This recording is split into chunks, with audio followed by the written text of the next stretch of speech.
Hello guys, welcome back to another video. इस video में rice से रिलेटेड स्टॉक के बारे में बात करने वाला हूँ।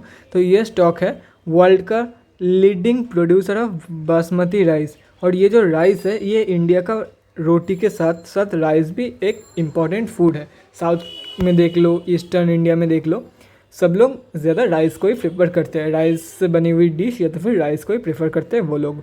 तो एक अच्छा खासा बिजनेस है इन लोगों के पास और ये कंपनी लगातार प्रॉफिटेबल है। मतलब कभी कभार ऊंच नीच होता है लेकिन लॉस मेकिंग नहीं है कंपनी, प्रॉफिट की तरफ ही रहता है कंपनी हमेशा। तो फ्यूचर के लिए भी मतलब लॉन्ग टर्म के लिए भी एक अच्छा खासा गेन आप लोगों को दिखे जा सकता है कंपनी। उससे भी बड़ी बात है कंपनी डिविडेंड देती है कंपनी। एंड ये कोई पेनी स्टॉक नहीं है कि आप लोग एक्सपेरिमेंट कर सकते हो कि लॉन्ग टर्म में अच्छा खेलेगा या नहीं खेलेगा। ये एक स्मॉल कैप स्टॉक है। अगर कुछ स्कैम या तो फिर कुछ घोटाला ये सब नहीं निकला तो आराम से आप लोग को अच्छे खासे रिटर्न देके जा सकती है कंपनी के बारे में बात करें तो ऑलमोस्ट डेट फ्री कंपनी है और डेट रिड्यूस किया है कंपनी ने इस क्वार्टर को। उसके बाद अगर बात करें नेगेटिव्स के बारे में तो नेगेटिव्स में एक ही चीज़ है जो कि है पुअर सेल्स ग्रोथ देखने को मिल सकता है। एग्जैक्ट फिगर कितना है पुअर सेल्स ग्रोथ का वो सब मैं आप लोगों को लास्ट में दिखाऊंगा जब मैं एकदम डिटेल में फंडामेंटल एनालिसिस करूँगा। उसके बाद अगर बात करें होल्डिंग्स के बारे में तो 15% सिर्फ 15% रिटेलर्स का होल्ड पैसा लगा हुआ है। मतलब हम अब जैसे लोगों का 15% के अराउंड पैसा लगा हुआ है स्टॉक में। FIIs का भी होल्डिंग है, DIIs का भी होल्डिंग है, गवर्नमेंट का भी होल्डिंग है। गवर्नमेंट का अराउंड 6% के आसपास होल्डिंग है स्टॉक में। उसके बाद अगर बात करें तो रिलायंस कमोडिटीज़, बहुत लोगों को पता है रिलायंस कमोडिटीज़ के बारे में, बहुत लोगों को नहीं पता है। उन लोगों का भी पैसा लगा हुआ है स्टॉक में जो कि एक बड़े इन्वेस्टर है कमोडिटीज़ सेक्टर में इन्वेस्ट करते हैं वो लोग। उन लोगों का पैसा लगा हुआ है इस स्टॉक में। तो आराम से लॉन्ग टर्म के लिए आप लोगों को अच्छी खासी रिटर्न देके जा सकते हैं क्योंकि इतने बड़े बड़े प्लेयर्स लगा हुआ है स्टॉक में। टेक्निकल्स की बात करें तो चलिए चार्ट की तरफ लेके चलता हूँ, वहाँ पर दिखाता हूँ टेक्निकल्स क्या निकल के आता है चार्ट का स्टॉक का। कंपनी का नेम आप लोग देख सकते हो KRBL लिमिटेड। ये NSE का डेली चार्ट खुला हुआ है। आज ये स्टॉक ऑलमोस्ट 0.6% डाउन था, 275 रुपीज़ के आसपास ट्रेड कर रही है। और अगर चार्ट के बारे में बात करें तो एक अच्छा खासा फ्लैग पैटर्न भी बोल सकते हो और पेनेंट नहीं फ्लैग पैटर्न बोल सकते हो। फ्लैग पैटर्न फॉर्म कर रही है स्टॉक, एक बड़ी सी डंडी पोलन फ्लैग पैटर्न। अब इसका ब्रेकआउट कब होगा ये मुझे लग रहा है कि 271 रुपये के आसपास इसका ब्रेकआउट हो सकता है क्योंकि इस यहाँ पे एक सपोर्ट एरिया है और पहले भी यहाँ से सपोर्ट लेकर स्टॉक इसी रेंज के बीच में ट्रेड कर रहा था। और मुझे अब लगता है कि पर्सनली 302 रुपये का जो टारगेट है ये अचीव करा के 351 तक आराम से जा सकता है क्योंकि ऑलरेडी 2 बार पेनिट्रेट करने की कोशिश की है इसने लेकिन नहीं कर पाया। तो 65% केसेस में जो 2 बार के बाद 3 बार अगर जाता है स्टॉक तो आराम से वो सपोर्ट या रेजिस्टेंस आराम से पेनिट्रेट कर देती है स्टॉक। तो इंपॉर्टेंट लेवल्स के बारे में बात करें, अगर नॉर्मली ट्रेड करता है जैसे कि हमेशा करता है तो यहाँ से एक बार बाउंस बैक दिखाएगा तो आप लोग 275 रुपीज़ के आसपास पकड़ होल्ड करके चल सकते हो, एंट्री करके चल सकते हो।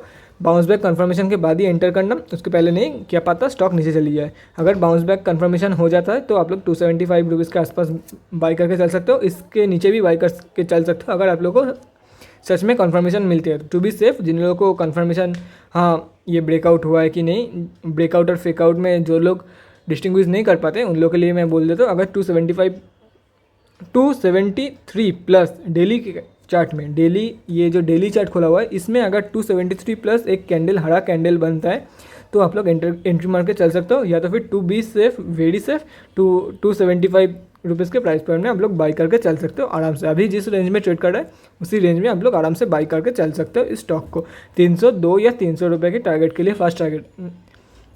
और एक बात है, आप लोग होल्ड करके चल सकते हो। मैं हमेशा बोलता हूँ पेनी स्टॉक्स में कि एक बार आप लोग फर्स्ट टारगेट अचीव होने पे प्रॉफिट बुकिंग करके जो इन्वेस्टेड अमाउंट है वो निकाल लेना। लेकिन यहाँ पे आप लोगों को वो करने की ज़रूरत नहीं है क्योंकि वो मैं बोलता हूँ कि क्या पता लोअर सर्किट में क्लोज हो जाए स्टॉक और आप लोग सेल करके एग्जिट ना कर पाओ। आप लोग 351 तक डायरेक्ट होल्ड करके चल सकते हो। अगर मान लो कि 300 रुपये में आके ये फिर से स्टॉक नीचे जाने लग गया, 302 रुपये टच करके फिर से स्टॉक नीचे जाने लग गया तो भी आप लोग अगर 280 में भी बेचते हो 275 में खरीद के तो भी आप लोगों को 5 रुपये का प्रॉफिट ही होगा। अगर 300 रुपये से नीचे गिरता है तो एटलीस्ट आप लोग 290 में एग्जिट कर सकते हो आराम से क्योंकि ट्रेडिंग चलता है। ट्रेडिंग फिर भी तभी भी कुछ लोग बाई करने में लगा हुआ है, इसीलिए आप लोग आराम से ट्रेडिंग करके 290 क्योंकि यहाँ पर आप लोग को रिस्क लेना होगा। अगर आप लोग कुछ भी रिस्क नहीं लेना चाहते हो तो 300 रुपये में जाके एग्जिट कर सकते हो अगर आप लोगों को लगता है कि हाँ रिस्क लेना वर्थ इट रहेगा कि 351 तक जा सकता है, अगर जाता है तो हाँ प्रॉफिट ही प्रॉफिट होगा, तो थोड़ा रिस्क लेना और होल्ड कर जाना। अगर नीचे भी आता है तो 290 के आसपास आप लोगों को मौका मिल ही जाएगा। मतलब 280 से 300 के बीच में कभी तो मौका मिलेगा एग्जिट करने को। 275 लॉस नहीं होना चाहिए, मतलब भाव टू भाव मिल गया तो भी अच्छा है। 275 से 300 के बीच में कभी तो, यहाँ पे 25 रुपये का डिफरेंस है, 25 रुपये के बीच में कभी तो आप लोग एग्जिट कर पाओगे। अगर एक भी मतलब 276 में भी एग्जिट करते हो तो भी आप लोगों का प्रॉफिट ही होगा। इसलिए मैं बोल रहा हूँ प्रॉफिट बुकिंग करने की बेकार में ज़रूरत नहीं है कि इस लेवल में प्रॉफिट बुकिंग कर लिया, उसके बाद जो प्रॉफिट है वो 351 तक रहने देना है। वो सिर्फ पेनी स्टॉक्स में है जहाँ पे पैसा ट्रैप हो जाता है ड्यू टू अपर सर्किट और लोअर सर्किट। ये हो गया टेक्निकल्स के बारे में बात। मान लो कि स्टॉक नीचे सच में नीचे गिर जाता है, ये जो, क्योंकि ये हो गया एक बार, सॉरी गाइस, ये एक सेकेंड, सॉरी फॉर दैट।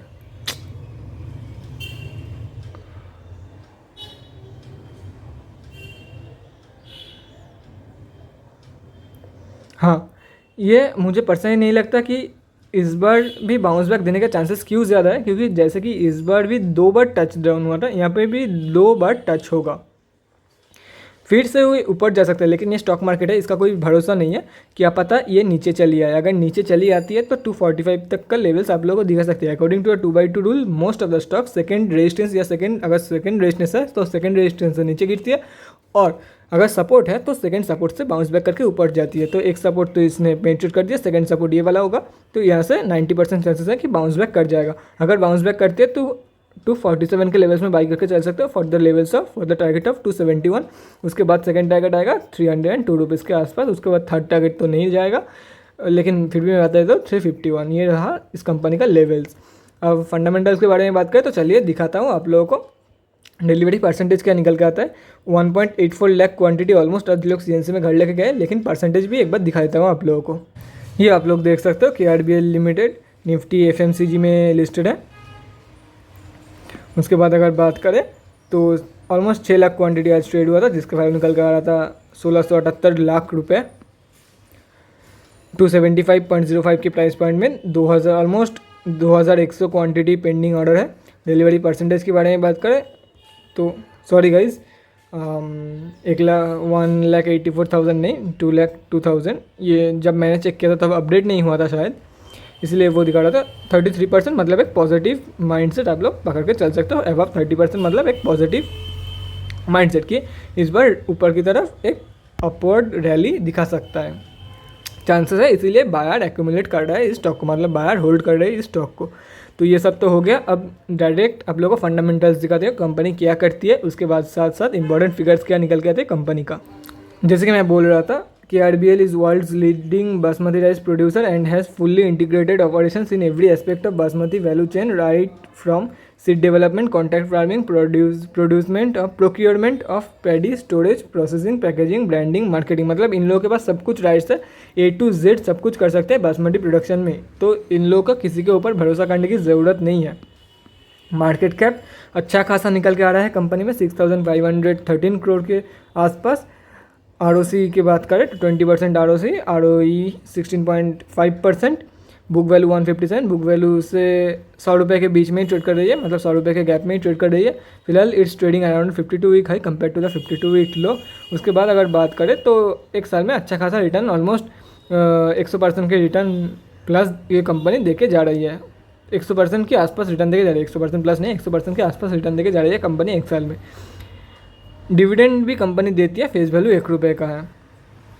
उसके बाद प्रोस एंड कॉन्स में देख लेते हैं। कॉन्स में ज़्यादा कुछ नहीं है, मैंने पहले ही बता दिया कि पुअर सेल्स ग्रोथ है कंपनी में, तो growth of 3 point at least growth है, नेगेटिव में नहीं जा रखा है, ये शुक्र मनाओ। क्योंकि जो बिज़नेस का हाल है कोरोना के चलते, वो तो FMCG सेक्टर का स्टॉक है, इसीलिए ये है, नहीं तो ठीक ठाक ही है, एटलीस्ट माइनस में नहीं है। सेल्स ग्रोथ हुआ है, पुअर हुआ है वो अलग बात है। Company has reduce debt, almost debt free, ये तो मैंने वीडियो के पहले ही बता दिया। क्वार्टरली रिजल्ट के बारे में बात करें तो आप लोग देख सकते हो 974 सेल्स में थोड़ी कम होते दिख रही है, लेकिन operating profit same to same ही है। उसके बाद नेट प्रॉफिट के बारे में बात करें तो इसका नेट प्रॉफिट ऑलमोस्ट एक ही रेंज में रहता है, 150 से 100 भी नहीं बोल सकते, 110 करोड़ के 110 करोड़ से 150 करोड़ के बीच में ईयरली बेसिस में बात करें तो एक ड्रॉप देखने को मिला है आप लोगों को। लेकिन जो ऑपरेटिंग प्रॉफिट है उनमें ज़्यादा इतना ज़्यादा ड्रॉप आप लोगों को देखने को नहीं मिला है, क्योंकि कंपनी ने एक्सपेंसेस भी बहुत ज़्यादा अच्छे से कंट्रोल किया है। नेट प्रॉफिट के बारे में बात करें, नेट प्रॉफिट तो ज़्यादा ही हुआ due to the other income, जैसे कि आप लोग देख सकते हो अदर इनकम में 22 करोड़ के आसपास। और अगर डिप्रिसिएशन वैल्यू में बात करें, डिप्रिसिएशन और इंटरेस्ट जेतु इन लोगों ने अपना जो डेब्ट है वो रिड्यूस किया, इसके चलते जो इंटरेस्ट है इन लोगों के पास कम देने को मिला है, मतलब कम पेंडिंग था, इसीलिए इंटरेस्ट कम है और डिप्रिसिएशन वैल्यू भी थोड़ा कम हुआ है, इसीलिए से ज़्यादा 1 करोड़ का ज़्यादा प्रॉफिट देखने को मिला है आप लोगों को। बैलेंस शीट के बारे में बात करें, ऑलमोस्ट 50% 55% के आसपास इन्होंने डेब्ट रिड्यूस किया है, 45% के आसपास, सॉरी गाइस 45% के आसपास इन्होंने डेब्ट रिड्यूस किया है। कैश फ्लो के बारे में बात करें तो आप लोग देख सकते हो अच्छा खासा 135 करोड़ का जंप देखने को मिला है कैश फ्लो में compare to March 2020 to March 2021। Share holding pattern के बारे में बात करें तो 59, मतलब प्रोमोटर्स अपने होल्डिंग इंक्रीज करते आ रहे हैं और पब्लिक से माल उठाया जा रहा है। हालांकि FIIs DIIs ने अपने होल्डिंग कम की है जून 2021 में, लेकिन फिर भी पब्लिक में बात करें, जैसे कि मैं बता रहा था वीडियो के स्टार्टिंग में, रिलायंस का इन्वेस्टमेंट है, रिलायंस कमोडिटीज़ DMCC का स्टेक है इनमें 9.73% का, इसके चलते 15% ऑलमोस्ट जो है वो हम अब जैसे लोगों का पैसा लगा हुआ है, क्योंकि बहुत सारे अलग अलग प्लेयर है, अनिल कुमार गोयल है, सोमनाथ अग्रवाल है, सीमा गोयल है, ये आप लोग देख सकते हो। तो गाइज़ ये स्विंग ट्रेडिंग के लिए भी अच्छा है, लॉन्ग टर्म के लिए भी अच्छा है। लॉन्ग टर्म में इतना ज़्यादा प्रॉफिट बना के नहीं देगी जितना एक मल्टीबैगर पेनी स्टॉक बना के देती है, लेकिन फिर भी ये पेनी स्टॉक से पेनी स्टॉक के कंपैरिजन में ज़्यादा सेफ है to hold for long time, for holding for long time. ये हो गया स्टॉक का रिव्यू, अगले वीडियो में मिलते हैं गाइस, थैंक्स फॉर वॉचिंग। और स्विंग ट्रेडिंग के लिए भी तो मैंने लेवल आप लोगों को बता ही दिया है, बाकी आप लोगों के ऊपर कब क्या करोगे। कुछ भी इन्वेस्टिंग करने से पहले फाइनेंशियल एडवाइज़र की सलाह ज़रूर ले लेना। मेरा सिर्फ ये जो वीडियो है सिर्फ एजुकेशनल पर्पज़ के लिए है, कोई भी बाई या सेल करने का रिकमेंडेशन बिल्कुल भी नहीं है। चलो guys bye, till then thank you and thanks for supporting, bye guys.